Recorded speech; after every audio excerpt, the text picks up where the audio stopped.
7th century, the Arabian Peninsula. A group of people asked Prophet Muhammad, "What is your Lord's origin? What lineage does he come from?" The answer given that day would shape the fundamental belief of one of the world's major religions. Those 4 verses still define 2 billion people's understanding of Allah today. This is the story of Surah Al-Ikhlas. Section 1. Introduction to the Surah. Surah Al-Ikhlas is the 112th chapter of the Qur'an. In the arrangement of the Holy Book, it's the 112th Surah, but in the order of revelation, it's the 22nd. This short surah consists of only 4 verses and was revealed during the Meccan period. The word Ikhlas means sincerity, purity of faith, and wholehearted devotion. Why does it carry this name? Because whoever believes in Allah as described in this surah has embraced the concept of Tawhid, pure monotheism, with complete sincerity and becomes a true believer. But this surah is known by more than just one name. In Islamic sources, over 20 different names have been identified for it. Let's look at some of them. Tawhid. This surah summarizes Islam's concept of monotheism. This name emphasizes the surah's main subject. As-Samad. Taken from the 2nd verse, this term describes Allah as the one whom all depend upon, yet he depends on nothing. An-Najat, meaning salvation, because the solid beliefs explained in this surah save people from polytheism and false beliefs. Al-Ma'rifah, meaning knowledge. This surah was revealed to help people know and understand Allah and His attributes. Al-Asas, meaning foundation, because this surah speaks about Tawhid, which is the foundation and essence of Islam. The fact that this surah has so many names is not coincidental.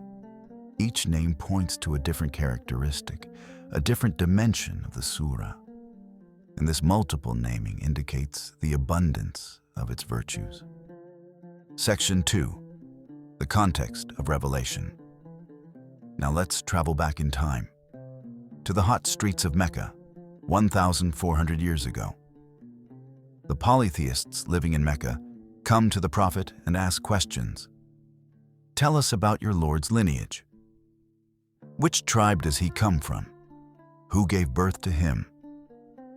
Among the Arabs, asking, "What is his lineage?" was customary when wanting to know a stranger.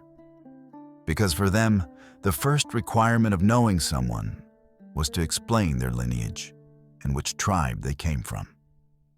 That's why they tried to understand Allah with the same logic. In another narration, Jews and Christians living in Medina asked the Prophet questions about Allah. Upon this, the angel Gabriel comes and brings this surah. Right at that moment, the clearest and most concise answer in human history is revealed. Surah Al-Ikhlas. قُلْ هُوَ اللَّهُ أَحَدٌ. Section 3. First verse analysis. Let me read the first verse. Say, He is Allah, the One. Every word of this opening carries profound meaning. The command say is an address to the Prophet and to all humanity. It means proclaim this message, explain it to everyone. The pronoun he clearly shows that the subject is Allah. We're not talking about lineage, ancestry, or tribes. He is beyond all of these human categories. Now let's focus on a crucial distinction. In Arabic, there are 2 different words that can mean one. The first word simply means one of many, like when we say one person or one tree. It's numerical. But the word used in this verse means something far deeper, absolutely unique, with no counterpart whatsoever. This doesn't just mean there's only one Allah. It means Allah is unique in His very essence, indivisible, without equal, similar, or partner in any way. This is a direct response to different theological concepts of that era. In Christian theology, there was the Trinity, Father, Son, and Holy Spirit. This verse establishes absolute, indivisible oneness. Not three in one, but absolutely, uniquely one. Allah is not just the only one. He is the uniquely one. This distinction is crucial for understanding Islamic monotheism. Allahu Samad. Section 4. Second verse analysis. The second verse states, Allah is the eternal refuge. All depend on Him. He depends on nothing. This verse introduces one of the most profound concepts in Islamic theology. What does eternal refuge mean? It describes Allah as eternally self-sufficient. He needs nothing for his existence. He doesn't eat, drink, sleep, or tire. His existence doesn't depend on anything or anyone. It also means that all creation depends on Him. Every being, every moment of existence, relies completely on Allah, but He relies on nothing. Furthermore, this word conveys that Allah is beyond complete human comprehension. The human mind cannot fully encompass His nature. Let's pause and reflect on our daily lives. What do we need? Food, water, air, sleep, love, acceptance. We have countless dependencies, but Allah has none. On the contrary, everything in existence depends on Him. If you wake up in the morning and breathe, if your heart beats, it's by His permission. If the sun rises, if the earth rotates, it's by His power. In philosophy, this relates to the distinction between contingent beings and the necessary being. We are contingent. Our existence depends on something else. But Allah is the necessary being. His existence depends on nothing. He is the ultimate source of all reality. When you understand that Allah needs nothing, you realize that everything else, wealth, power, status, is secondary. Real security, real stability comes from the one who depends on nothing. لم يلد ولم يولد. Section 5. Third verse analysis. The third verse declares, He has never had offspring, nor was He born. This verse systematically removes the human projections that people often make about the divine. In that era, Christians believed that Allah had begotten a divine son. This verse clearly addresses that. Allah has no offspring. He is not anyone's father. Similarly, some Arabs believed that angels were daughters of Allah. This verse rejects that too. Why is this important? Because begetting and being born are characteristics of created biological beings. Birth implies a beginning. It requires time, change, weakness, and need. But Allah is eternal and everlasting. He has no beginning, no end. He needs nothing and no one. This verse reminds us, Allah is not like created beings. We cannot project human characteristics onto Him. In Western philosophy, this is called rejecting anthropomorphism, the attribution of human characteristics to the divine. Allah doesn't have human emotions, biological functions, or limitations. He is fundamentally different from creation. This challenges us to think beyond our human experience. We're used to everything having parents, changing over time, having a beginning. But Allah transcends all these categories. He simply is, eternally, unchangingly. ولم يكن له كفوا أحد. Section 6. Fourth verse analysis.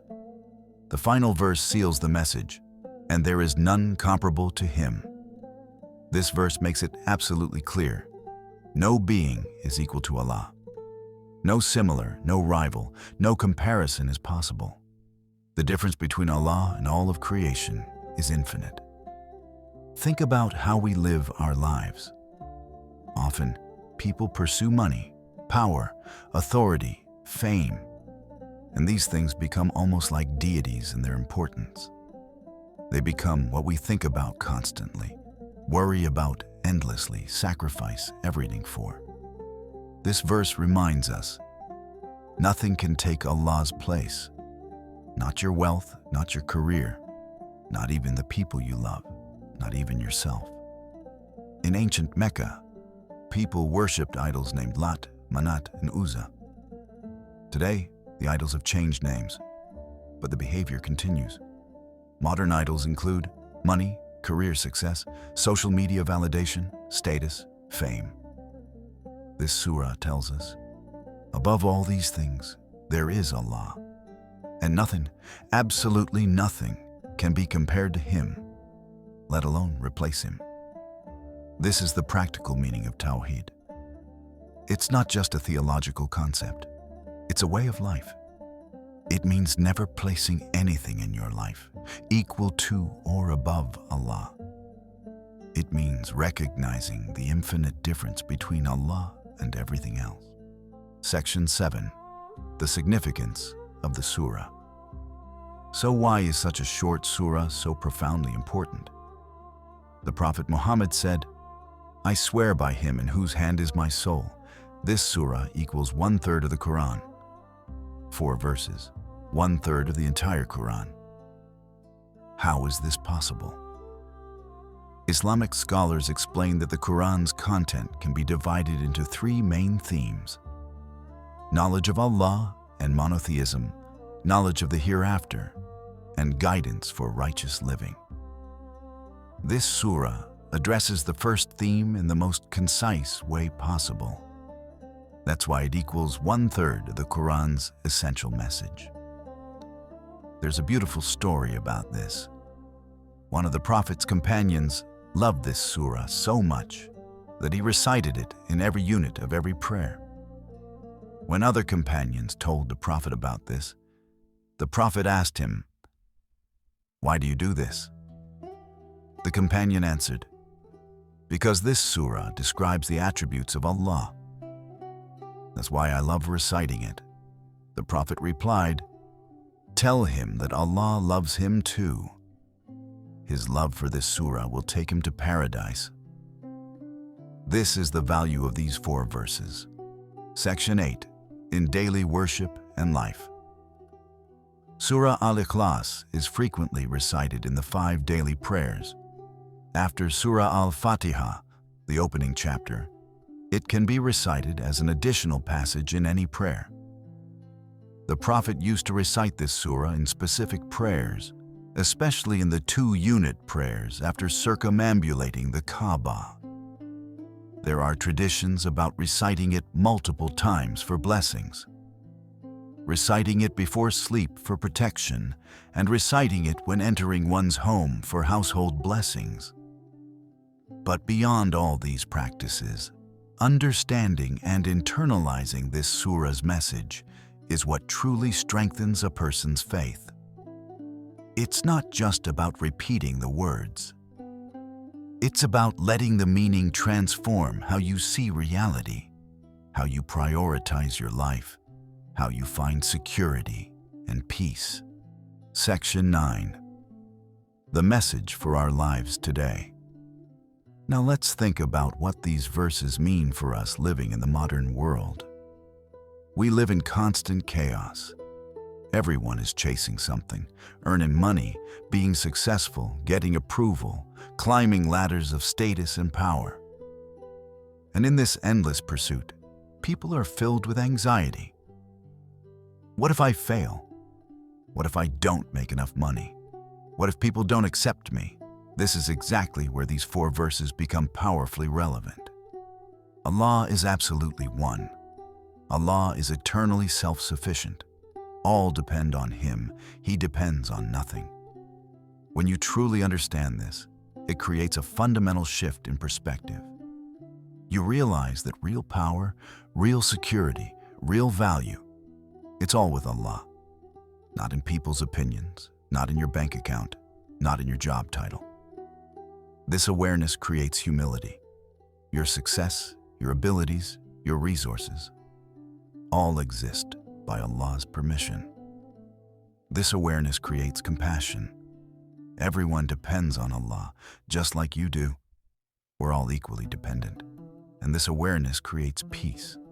You're not alone. Allah, who created everything, who needs nothing, who has no beginning or end. He sees you, knows you, provides for you. Research in modern psychology shows that when people connect to something greater than themselves, when they find meaning beyond their temporary circumstances, their anxiety decreases and their sense of purpose increases. This is what these 4 verses offer. Connection to Allah, the source of all existence. Section 10. The foundation of monotheism. Surah Al-Ikhlas is the most concise expression of Islam's core belief. Tawhid, absolute monotheism. The Qur'an presents multiple evidences for Allah's oneness. Let's look at 4 of them. First, can the Creator be like those who cannot create? Allah brought all existence into being. A created thing cannot be His partner. Second, if there were multiple deities in the heavens and earth, both would be in chaos. The perfect order in the universe points to one Allah.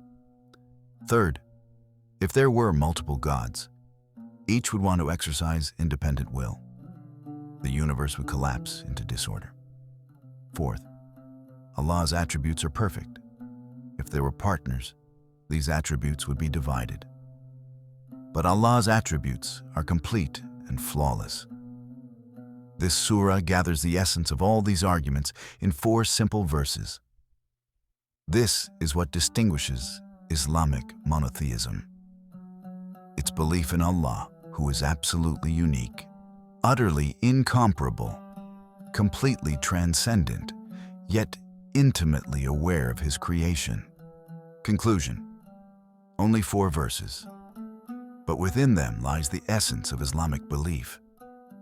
These verses remind us who we are, dependent, limited beings.